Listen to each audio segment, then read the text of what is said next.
سلطان صلاح الدین ایوبی نے کہا، یہ کسی بھی مذہب کی تھی، زکوی کو پورے اعزاز کے ساتھ دفن کرو۔ اس نے اسلام ہی کے لیے جان قربان کی ہے، اگرچہ یہ ہمیں دھوکہ بھی دے سکتی تھی۔ دربان نے اندر آ کر کہا کہ باہر ایک عورت کی لاش آ گئی ہے۔ جا کر دیکھا گیا تو وہ ایک ادھیڑ عمر عورت کی لاش تھی۔ جائے وقوعہ سے 2 خنجر ملے تھے۔ اس عورت کو کوئی نہیں پہچانتا تھا۔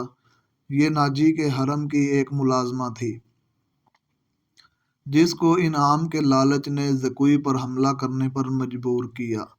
رات کو ہی زکوی کو فوجی اعزاز کے ساتھ سپرد خاک کیا گیا اور ملازمہ کی لاش کھڑا کھود کر دفنا دی گئی۔ دونوں کو نہایت خفیہ انداز سے دفنا دیا گیا۔ جب تدفین ہو رہی تھی تو سلطان صلاح الدین ایوبی نے نہایت اعلیٰ قسم کے 8 جوان گھوڑے منگوائے گئے۔ ان کو علی بن سفیان کی کمان میں ناجی کے ان 2 گھوڑا سواروں کے پیچھے دوڑا دیا گیا، جو ناجی کا تحریری پیغام عیسائی بادشاہ کو پہنچا رہے تھے۔ زکوی کون تھی؟ وہ مراکش کی ایک رقصہ تھی۔ کسی کو بھی معلوم نہیں تھا کہ اس کا مذہب کیا تھا۔ وہ مسلمان نہیں تھی، وہ عیسائی بھی نہیں تھی۔ جیسا کہ کہا گیا ہے کہ علی بن سفیان سلطان کی انٹیلیجنس، جاسوسی اور سراغ رسانی کا سربراہ تھا، اور اسے دوسروں کے راز معلوم کرنے کے کئی ڈھنگ اختیار کرنے پڑتے تھے۔ صلاح الدین اس کو اپنے ساتھ مصر لایا تھا۔ یہاں آ کر معلوم ہوا کہ یہاں کا سالار ناجی نہایت ہی شیطان اور سازشی ہے۔ اس کے اندرونی حالات معلوم کرنے کے لیے علی نے جاسوسوں کا ایک جال بچھا دیا۔ اس اقدام سے علی بن سفیان کو ایک بات یہ معلوم ہوئی کہ ناجی حشیشن کی طرح مخالفین کو حسین لڑکیوں سے پھنساتا اور اپنا گرویدہ بناتا اور مرواتا ہے۔ علی بن سفیان نے تلاش و بصار کے بعد کسی کی مدد سے زکوی کو مراکش سے حاصل کیا اور خود بردہ فروش کا روپ دھار کر ناجی کے ہاتھ بیچ دیا۔ زکوی میں ایسا جادو تھا کہ ناجی اس کو سلطان کے پھنسانے کے لیے استعمال کرنا چاہتا تھا، لیکن ناجی خود اس لڑکی کے دام میں پھنس گیا، اور پھنسا بھی ایسا کہ زکوی کے سامنے وہ اپنے سالار سے تمام باتیں کیا کرتا تھا۔ ناجی نے زکوی کو جشن کی رات سلطان صلاح الدین ایوبی کے خیمے میں بھیج دیا اور اپنی اس فتح پر بہت خوش ہو رہا تھا کہ اس نے صلاح الدین ایوبی کا بت توڑ دیا ہے۔ اب وہ اس لڑکی کے ہاتھوں شراب پلا سکے گا اور سلطان کو اپنا گرویدہ بنا لے گا۔ مگر ناجی کے تو فرشتوں کو بھی علم نہیں ہو سکا کہ زکوی سلطان صلاح الدین ایوبی کی ہی جاسوسہ تھی۔ زکوی سلطان کو اسی رات رپورٹیں دیتی رہی اور سلطان سے ہدایت لیتی رہی۔ زکوی سلطان کے خیمے سے نکل کر دوسری طرف چلی گئی تھی۔ خیمے جہاں زکوی کو سر منہ کپڑے میں لپٹا ایک آدمی ملا تھا، وہ آدمی علی بن سفیان تھا، جس نے زکوی کو مزید کچھ اور ہدایات دی تھیں۔ اس کے بعد زکوی ناجی کے گھر سے باہر نہ نکل سکی، جس کی وجہ سے وہ علی کو کوئی رپورٹ نہ دے سکی۔ آخر کار اس کو اسی رات موقع مل گیا اور وہ ایسی رپورٹیں لے کر پہنچی جس کا علم صرف اللہ ہی کو تھا کہ زکوی کے خلاف حرم میں صرف اس لیے سازش ہوئی کہ اس نے ناجی پر قبضہ جما لیا ہے۔ یہ سازش کامیاب رہی اور زکوی قتل ہو گئی، لیکن مرنے سے پہلے وہ تمام اطلاع سلطان تک پہنچانے میں کامیاب رہی۔ زکوی کے مرنے کے کچھ عرصہ بعد وہ معاوضہ جو علی بن سفیان نے زکوی کے ساتھ طے کیا تھا، سلطان کی طرف سے انعام اور وہ رقم جو علی بن سفیان نے ناجی سے بردہ فروش کی صورت میں ناجی سے وصول کی تھی، مراکش میں زکوی کے معذور والدین کو ادا کر دی گئی۔ موت کی اس رات کے ستارے ٹوٹ گئے اور جب صبح ہوئی تو علی بن سفیان 8 سواروں کے ساتھ انتہائی تیز رفتاری سے شمال مشرق کی طرف جا رہا تھا۔ آبادیاں دور پیچھے ہٹتی جا رہی تھیں۔ علی کو معلوم تھا کہ شاہ فرنگ کے ہیڈ کوارٹر تک پہنچنے کا راستہ کون سا ہے۔ رات انہوں نے گھوڑوں کو آرام دیا۔ یہ عربی گھوڑے تھے جو تھکے ہوئے بھی تازہ دم لگتے تھے۔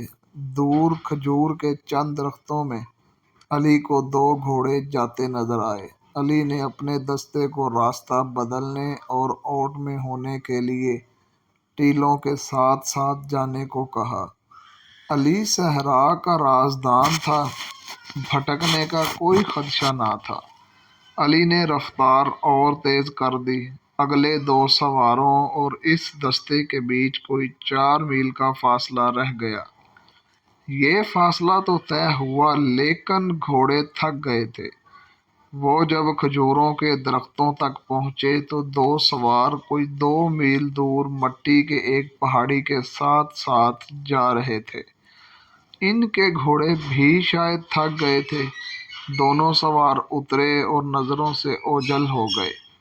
وہ پہاڑیوں کے اوٹ میں بیٹھ گئے ہیں، علی نے کہا اور راستہ بدل دیا۔ فاصلہ کم ہوتا گیا اور جب فاصلہ کچھ 100 گز رہ گیا تو وہ دونوں بندے اوٹ سے باہر آئے۔ انہوں نے گھوڑوں کے سرپٹ دوڑنے کا شور سن لیا تھا۔ وہ دوڑ کر غائب ہوئے۔ علی بن سفیان نے گھوڑے کو ایڑی لگائی۔ تھکے ہوئے گھوڑے نے وفاداری کا ثبوت دیا اور اپنی رفتار تیز کر دی۔ باقی گھوڑے بھی تیز ہو گئے۔ وہ جب پہاڑی کے اندر گئے تو دونوں سوار نکل چکے تھے مگر زیادہ دور نہیں گئے تھے۔ وہ شاید گھبرا بھی گئے تھے۔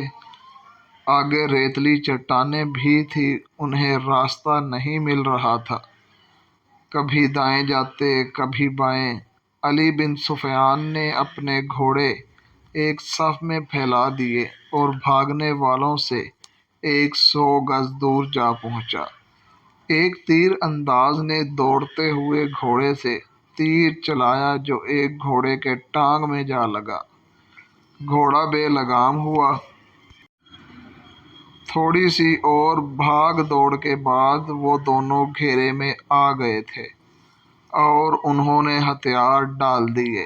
سوال جواب پر انہوں نے جھوٹ بولا اور اپنے آپ کو تاجر ظاہر کرنے لگے۔ لیکن جیسے ہی تلاشی لی گئی تو وہ تحریری پیغام مل گیا جو ناجی نے اس کو دیا تھا۔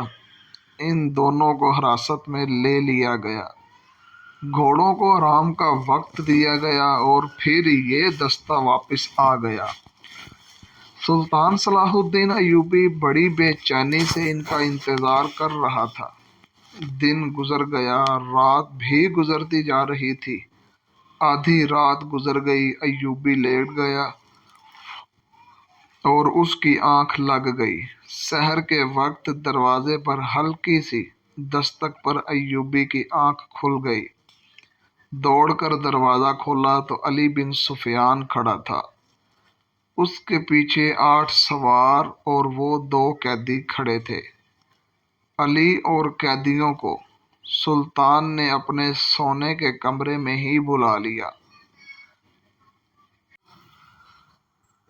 علی سلطان کو ناجی کا پیغام سنانے لگا۔ پہلے تو سلطان کے چہرے کا رنگ ہی پیلا پڑ گیا، پھر جیسے خون جوش مار کر سلطان کے چہرے اور آنکھوں میں چڑھ گیا۔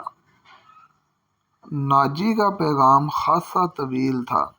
ناجی نے صلیبیوں کے بادشاہ فرنک کو لکھا تھا کہ وہ فلاں دن اور فلاں وقت یونانیوں اور رومیوں اور دیگر صلیبیوں کی بحریہ سے بحیرہ روم کی طرف سے مصر میں فوجیں اتار کر حملہ کر دے۔ حملے کی اطلاع ملتے ہی 50,000 سوڈانی فوج بھی امیر مصر کی خلاف بغاوت کر دے گی۔ مصر کی نئی فوج ایک ہی وقت میں بغاوت اور حملے کے جواب کے قابل نہیں۔ اس کے عوض ناجی نے تمام تر مصر یا مصر کے ایک بڑے حصے کی بادشاہت کی شرط رکھی تھی۔ سلطان صلاح الدین ایوبی رحمۃ اللہ علیہ نے دونوں پیغام لے کر جانے والوں کو قید خانے میں ڈال دیا اور اسی وقت نئی مصری فوج سے ایک دستہ بھیج کر ناجی اور ناجی کے نائبین کو ان کے گھروں میں ہی نظر بند کر دیا۔